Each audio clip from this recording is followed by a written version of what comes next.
Cette semaine, j'aimerais vous raconter une histoire véritablement extraordinaire et totalement méconnue.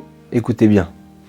C'est un séminaire de jeunes filles issues de familles qui sont revenues dernièrement au judaïsme, qui partent un vendredi matin pour un long voyage. Le séminaire de filles part depuis l'école située dans le nord d'Israël jusqu'à Jérusalem. En fait, les jeunes filles sont réunies pour passer un Shabbat d'élévation spirituelle et pour resserrer les liens entre elles.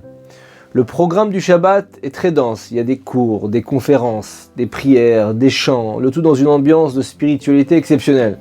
L'objectif, c'est de laisser aux jeunes filles une marque positive pour une longue durée. Et voilà que le Shabbat se déroule au-delà même des attentes des organisatrices et des participantes. Il y a une ambiance de sainteté exceptionnelle, de fraternité, ça réjouit tout le monde. Et à la fin du Shabbat, samedi soir, après la Havdalah, donc la prière qui distingue le Shabbat des jours de semaine, le groupe quitte Jérusalem pour reprendre la route du retour en direction du nord du pays. Sur le chemin, le chauffeur d'autobus annonce à la directrice qu'il va déposer les jeunes filles dans leurs villages respectifs, donc à chacun, pas loin de l'école. Il y a une exception pour l'une des localités les plus éloignées que les autres, où il y a une seule jeune fille là-bas qui habite. Le chauffeur prévient qu'il ne pourra pas s'y rendre, il n'a pas le temps de passer jusqu'à là-bas. La directrice appelle son mari, le rav du séminaire, pour lui demander conseil. Et il se propose de venir la chercher avec l'élève et de la raccompagner jusqu'à son village. Il est 1h du matin, l'autobus arrive à sa destination finale, la directrice et l'élève descendent de l'autobus, le rav les attend déjà et toutes deux prennent place sur la banquette arrière de la voiture familiale. Le voyage se déroule sans encombre et la voiture arrive à l'entrée du village. Le rav conduit dans les petites rues jusqu'à l'endroit où la jeune fille lui demande de s'arrêter. Et une fois stationné, le rav sort pour donner à la jeune fille sa valise qui est dans le coffre et il est assez stupéfait lorsqu'il aperçoit pour la première fois le papa qui accueille la jeune fille. Il sait que cette jeune fille se distingue particulièrement de ses camarades. D'après ce que dit sa femme, la directrice du séminaire, c'est vrai qu'il y a beaucoup de jeunes filles qui s'épanouissent à l'école, mais elle dépasse toutes les autres par ses qualités, sa crainte du ciel, son amour de la Torah, des mitzvot. Or, l'homme qui l'attend, son père, donc, ne répond pas complètement à cette définition en apparence. Il porte pas de kippa, il n'a pas de tzitzit, il est habillé d'une façon très légère. En Israël, où la société est très codifiée par les signes extérieurs, on comprend bien que c'est quelqu'un qui n'a pas le privilège de respecter la Torah et les mitzvot. Le rav referme le coffre et s'installe au volant. Il est un peu troublé par ce contraste entre la fille et le père. Il hésite à sortir de la voiture, s'approcher de ce juif et lui demander de lui expliquer ce phénomène, mais en fait il n'a pas le temps d'hésiter beaucoup puisque un petit coup sur sa vitre le fait sortir de ses pensées. Le père lui indique du doigt d'ouvrir la fenêtre et lui dit « Je vois que vous avez l'air très surpris, je comprends le choc que vous ressentez, je suis certain que vous êtes curieux de connaître le sens de cette situation un peu insolite entre moi et ma fille. Comment une jeune fille aussi pieuse, pudique peut être élevée dans un foyer tellement éloigné. Alors je vais vous raconter mon histoire, écoutez bien.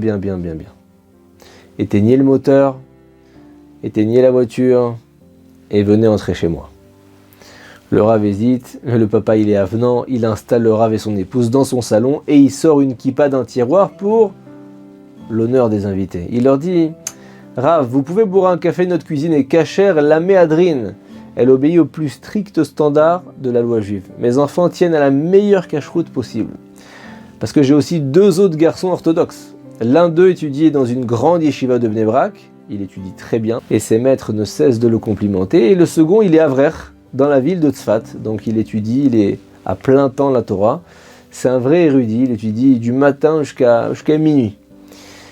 Le rav est soufflé par la présentation de la famille. Comment un papa qui pratique rien, a priori, peut avoir des enfants aussi grands spirituellement? Et il n'a pas le temps de réfléchir que le papa reprend la parole et lui dit « Ah, je ne me suis pas présenté au fait, je m'appelle Uriel, je suis agriculteur de père en fils. Je gagne ma vie en cultivant du blé. » Tov.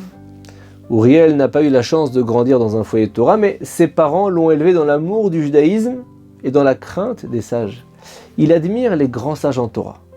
Un jour, alors qu'il se trouve sur son tracteur en plein milieu de son champ, il voit un hélicoptère qui descend directement dans son champ. Il n'en croit pas ses yeux. Il voit descendre de l'hélicoptère le Rav Ovadia Yosef, lui-même le grand rabbin d'Israël de l'époque, avec sa tenue officielle dorée, son visage rayonnant de sainteté. Et Uriel se met à courir dans sa direction, il se jette à ses pieds, et il embrasse son vêtement. Et il lui dit, mais par quel mérite j'accueille un homme de votre niveau dans ma parcelle de terrain? L'assistant du Rav lui raconte qu'en cours de vol, le Rav ne se sentait pas bien, il a été saisi d'un petit vertige, ils ont décidé de s'arrêter dans un endroit dégagé pour quelques minutes de repos. Uriel se relève et il court vers son entrepôt pour ramener la plus belle chaise possible à Rav Ovadia Yosef qui s'assoit dans toute sa splendeur. Uriel lui demande, mais le Rav voudrait venir chez moi, c'est pas loin d'ici, pour boire une tasse de thé et se reposer, vous me ferez un grand honneur. Le Rav Ovadia refuse, il dit, regarde, je suis parti aujourd'hui pour me rendre dans divers lieux de la Terre Sainte, des lieux où vivent des hommes qui n'ont pas le mérite de respecter la Torah, les mitzvot. J'aimerais les aider pour qu'ils envoient leurs enfants dans des établissements éducatifs de Torah, les filles dans des écoles orthodoxes, les garçons dans des Talmud Torah, des yeshivot, des centres d'études. Nous aurons de cette manière des générations entières qui vont grandir dans le judaïsme de la Torah. On a, Dieu merci, été dans plusieurs localités, on a orienté plein d'enfants et on se déplace en hélicoptère pour pouvoir arriver en une journée à nous rendre dans le plus de villes possible et toucher un maximum de cœurs éloignés de la Torah. La moitié de la journée est passée. Il y a encore 3 lieux où les résidents se réunissent et attendent ma venue. 3 endroits où on va encore pouvoir réchauffer les cœurs, inscrire des élèves dans le système religieux, des dizaines voire des centaines d'enfants qui vont grandir d'une génération après l'autre et avoir des familles pieuses.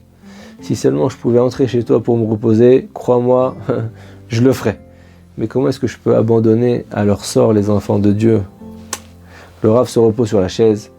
Il reste quelques instants les yeux fermés. Au bout de 5 minutes, il sent ses forces lui revenir et il veut retourner dans l'hélicoptère pour se rendre à la prochaine destination. Il se lève de son siège, il est soutenu par son assistant et il avance vers l'hélicoptère. Et un instant avant d'entrer, il appelle l'agriculteur.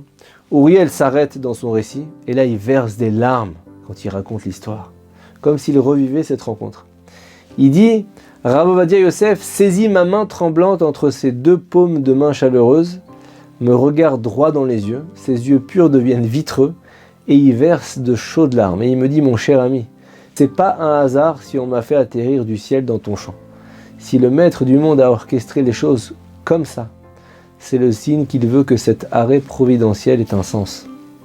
Et là, ses larmes redoublent d'intensité quand il continue de réciter son histoire et il dit, je t'implore de tout mon cœur, envoie tes enfants dans des établissements de Torah. S'il te plaît, je te promets, tu n'en verras que du bien. Et là, je me suis mis à sangloter à mon tour devant le Rav Ovadia Yosef, je tremblais, j'embrasse ma main et je lui dis, je vous le promets Rav, je vous promets de les envoyer dans des établissements de Torah. Et après son départ, j'étais secoué, mais j'étais déterminé. J'ai été voir ma femme, mes 3 enfants, et je leur ai annoncé que dès le lendemain, je les transfère dans des établissements religieux. Et plus de 10 ans se sont écoulés depuis cette visite et j'ai mérité d'avoir des descendants que je trouve exceptionnels. Des Bnei Torah avec des bons caractères. Quel bonheur. Telle est l'importance, les amis, de la Emunat Chachamim, avoir confiance en nos sages qui ont une vision des choses bien plus grande que la nôtre. Quel que soit notre niveau de pratique, la Emuna, la foi en nos sages doit être forte et ne doit pas dépendre de notre compréhension toujours. Comme dans notre histoire, cette confiance apporte la délivrance à tous ceux qui en ont besoin et la délivrance passe en grande partie par l'éducation de nos enfants. Ce sont eux qui font et qui feront vivre le judaïsme qu'on a reçu et qu'on doit transmettre et que eux-mêmes devront transmettre à leurs enfants. Rav Ovadia Yosef ne s'y trompait pas. Lui qui avait l'habitude de dire « Éduquez vos enfants dans nos établissements de Torah, car ils sont notre vie et la longueur de nos jours. » L'atelier de création de la nation juive, ce sont nos écoles de Torah. On n'a rien de plus grand que ça. Formez vos enfants dans des endroits de Torah et continuez dans cette voie de la réussite. Shabbat Shalom.